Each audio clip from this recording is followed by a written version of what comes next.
Hello, boys and girls. Happy Tuesday. I hope everyone had a great Monday and you enjoyed starting our new Mysteries According to Humphrey book. I'm so sorry I had to break that up into 3 parts yesterday. Hopefully today I can get through the whole chapter without having to stop. So let's talk about what happened yesterday in chapter 1 of Mysteries According to Humphrey. Well, we were introduced to Humphrey, who is a class pet in Mrs. Brisbane's class, although Humphrey doesn't really seem to think of himself as a pet. He seems to think of himself more as one of the students.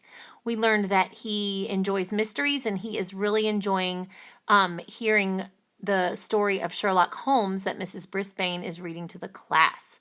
We also learned there's another class pet who remembers his name. I bet you got it right, Og the Frog. And so we ended yesterday's chapter with Humphrey making his list of questions, mysteries about humans and mysteries about frogs. And he ended with something in his detectionary that even smart detectives like Sherlock Holmes can't solve a mystery without a clue. So now I wonder if in the next chapter we're going to get lots of clues to solve a mystery. Let's see. All right, as we're reading today, I want for you to look for clues and use those clues to make some predictions, okay? All right. Oh, another thing I forgot to say is in the first chapter, Mrs. Brisbane's class was using context clues to figure out unknown words, just like we're doing. What a coincidence. All right, let's start chapter 2. The case of the missing misses. I'm always excited for the start of a new day in room 26, but the next morning I could hardly wait to hear Mrs. Brisbane read more about Sherlock Holmes. I waited for the key to turn in the door and for Mrs. Brisbane to bustle into the classroom. I waited for the bell to ring and for my friends to arrive. I waited and waited and waited some more. In fact, I waited so long, the bell rang, but nobody came in. I knew it wasn't Saturday. I never spend Saturdays at school because I go home with one of my classmates on the weekends. Sometimes I go home with Mrs. Brisbane. Either way, I have a hamsterific good time. Og usually stays in room 26 on the weekends, which must be lonely for him, poor frog. Og, something's wrong, I squeaked loudly to my neighbor. Boing, boing, boing, boing, boing, he replied. He sounded as worried as I was. Remember what are those words, boys and girls? Boing, boing, boing. Onomatopoeia. That's right, sound words. I could see some of my friends' faces looking through the window in the door. Humphrey, let us in, I heard Simon's muffled voice calling. It was the only time in my life I wished I wasn't a hamster so I could be big enough to open that door. Long after the bell rang, I finally heard some jiggling and joggling, and the door swung open at last. But Mrs. Brisbane wasn't the human opening the door. It was our principal, Mr. Morales. Behind him were my fellow students. Come on in, boys and girls, he said. Mr. Morales is the most important person at Longfellow School because he's in charge of everything. He was wearing a tie with tiny little question marks all over it. He has lots of interesting ties. Take your seats, he said. My fellow students were worried too, I could tell, because they were quieter than usual. I guess that was a clue. So there's a clue, boys and girls. I wonder what that's a clue about. Let's keep reading.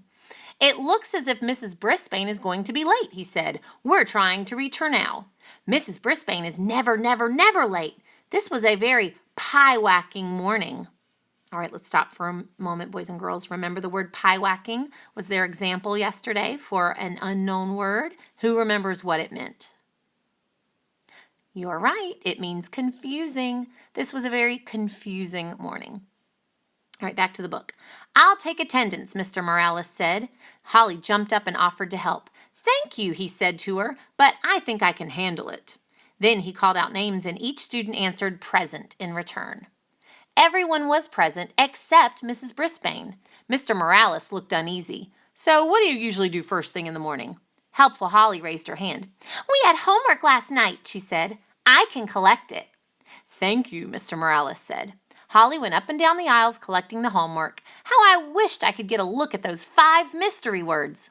Everybody turned in a homework sheet except for one person, forgetful Phoebe. When Holly passed by her table, Phoebe blushed and said, Oh no, I forgot it. I'll bring it tomorrow. As helpful as Holly is, she sometimes gets carried away. That's when I call her too helpful, Holly. She frowned and said, You were supposed to bring it today. Mr. Morales stepped forward. It's okay, Holly. We'll straighten things out when Mrs. Brisbane gets here, he said. Phew! I was glad to hear him say that Mrs. Brisbane was coming. Just then the phone in the classroom rang. Mr. Morales said, "Oh," and then, "I see," and finally, "Very well," while my classmates were completely quiet. Mr. Morales hung up the phone. "Boys and girls, Mrs. Brisbane won't be here today," he said. "A substitute is on the way to take care of the class." The last time I'd had a substitute teacher was when Mrs. Mack was here, but I didn't know she was a substitute because I didn't know much about school when I first arrived. I've certainly learned a lot since then. Mr. Morales seemed a little confused about what to do next, and he kept looking at his watch. "Read to us from the Red-Headed League," I squeaked loudly. My classmates all giggled when they heard me. Mr. Morales walked over to my cage. "Oh, so you want to take over the class, Humphrey?" he said. I jumped on my wheel and spun it faster.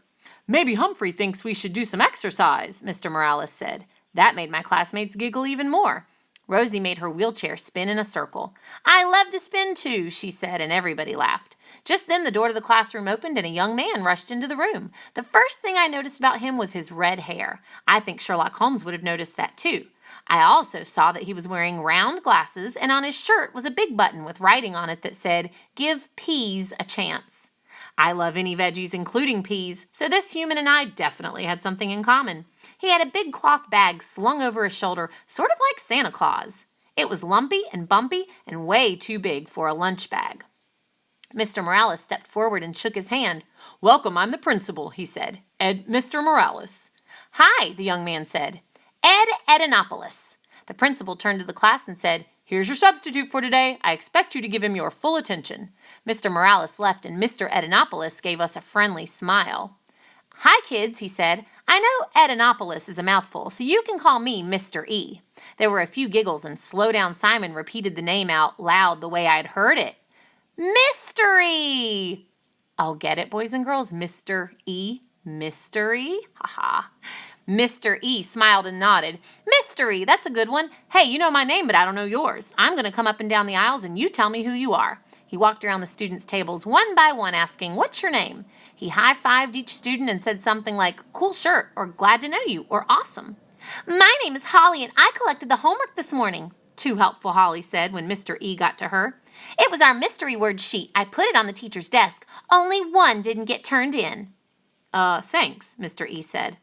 "I'm Sophie and I really like your pen. I like to wear pens with sayings too." "Stop talking," Sophie said. "Do you remember where you got it?" Mr. E didn't remember where he got it. Sophie kept on talking until he said, "I think I'd better give the rest of the class a chance." He moved on to the next table. "I'm Thomas T. True," Thomas said. "My dad's a detective, like Sherlock Holmes." "Not," I heard Just Joey mutter. Mr. E turned toward the class. "What's the problem?" he asked. "He told me that his dad's an airplane pilot," Just Joey said. "So," Thomas said, "he can be both." "He told me that his dad's a ship captain," Small Paul grumbled. Mr. E just laughed. "Sounds like a talented father." Then he moved on again.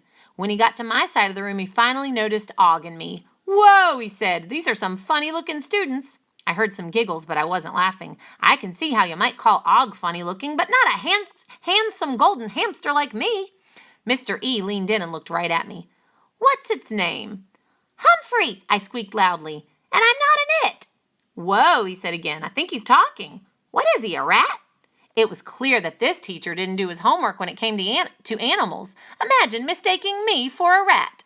Luckily, my friends all shouted, "Hamster!"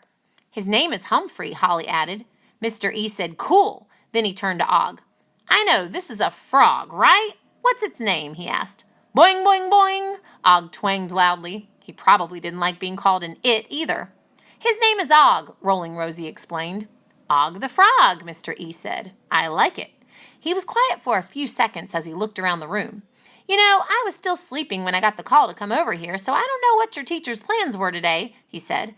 "Why don't you tell me what you want to do?" My friends looked surprised. I'm sure I looked surprised too. Hurry Up Harry waved his hand and Mr. E called on him. "I'd like to go home," he said. Everybody laughed. It was a funny thing to say, but I don't think Mrs. Brisbane would have laughed. "I understand," Mr. E said, "but I don't think that's going to happen. Hey, I know. Why don't we sing a song to help me remember your names?" Everybody seemed to like the idea of a song. I was amazed at what happened next. Mr. E pointed at a student. The student stood up and said his name, and then the teacher made a little rhyming song with the name. He took parts of each name and added things to it like banana fana and fee-fi-fo. After a few names, the whole class joined in. The song made my friends giggle, but it was very confusing to me. After he'd finished the whole class, Rosie raised her hand and asked if they could do my name. I can't remember it all, but it ended with fee-fi-mo-mum-free, Humphrey. Bumfrey, Mumphrey, Frumphrey. Whoa, how is this going to help him remember our real names? Og's name sounded even stranger. Bog, Fog, Mog. I don't know what Og thought, but I was in a bit of a fog myself. I was still thinking about Mumfrey and Mog when the bell rang for recess. As soon as my classmates were gone, Mr. E picked up his big sack and looked inside. Let's see, he mumbled. What next? Maybe this. Then he glanced over at Og and me and chuckled. I don't know why I'm talking out loud when I know you can't understand me. Og piped up first. Boing, boing. You are wrong, wrong, wrong, I squeaked, wishing with all my might that Mr. E could understand me. He didn't notice. He was too busy rummaging around in that big cloth sack. Suddenly he stopped and smiled. Okay, I've got it. That's all he said. I thought I'd pretty well figured out humans in my time as a classroom hamster so far, but Mr. E was a real mystery to me. When my friends were back in their seats, Mr. E announced that it was time for math. Some of the students groaned until the teacher reached into his bag and pulled out a basketball. We're going to play a game, he said. It's called Mathgetball. My friends looked puzzled. I didn't blame them. Of course, we could just have a math quiz, Mr. E said, if you'd like. No, the students all yelled. Mathgetball. Mumfrey, Mog, Mathgetball. Ah, mystery words. I was learning a whole new language today. First, Mr. E threw the ball to slow down Simon. Quick, 4 plus 4. Simon caught the ball and said, 8. Great, Mr. E said. But in Mathgetball, instead of saying the answer, you bounce it. Simon looked confused for a second, and then he understood. He bounced the basketball 1, 2, 3, 4, 5, 6, 7, 8 times.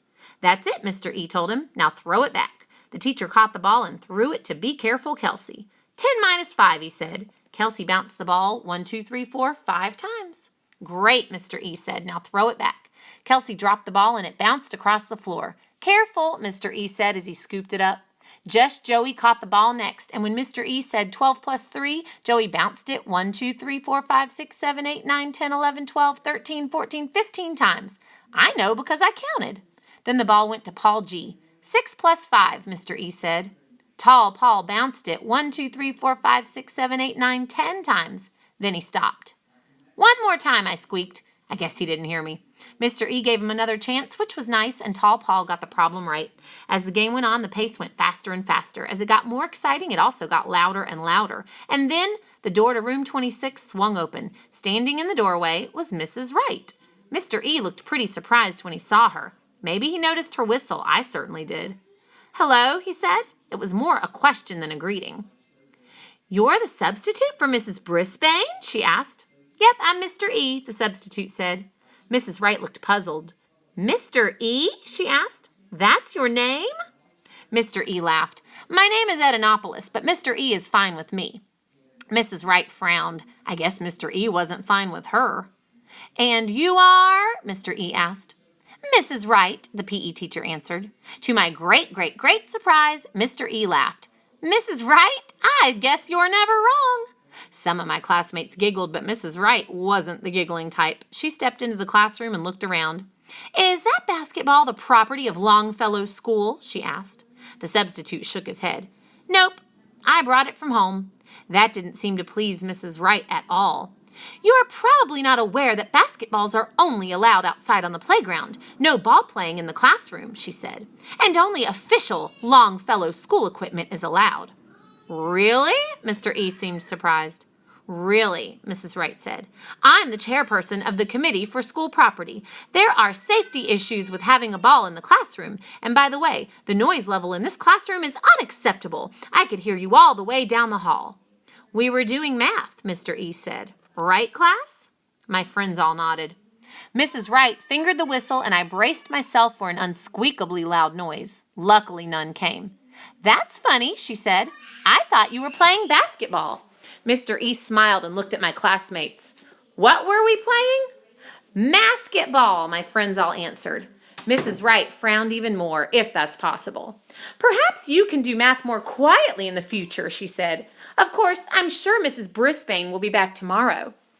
I crossed my paws and hoped that she was right. Oh, how I hoped that she was right, because school with Mr. E was making me very, very, very pie-whacked. That means confused. Humphrey's detectionary. It's not easy to solve the mystery of a missing person, especially if you miss that missing person a lot. Now, boys and girls, what do we think our mystery is currently? I think our current mystery is, where is Mrs. Brisbane?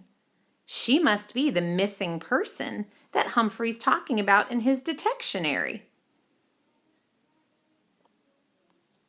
All right, let's look back now at your questions. And I'm having to flip through a lot of things, boys and girls. I apologize. I have lots of pictures on this iPad. Here I go. Oh, where are the pictures of... There we go. Here's the picture of the questions that you guys have to answer for chapters 1 and 2.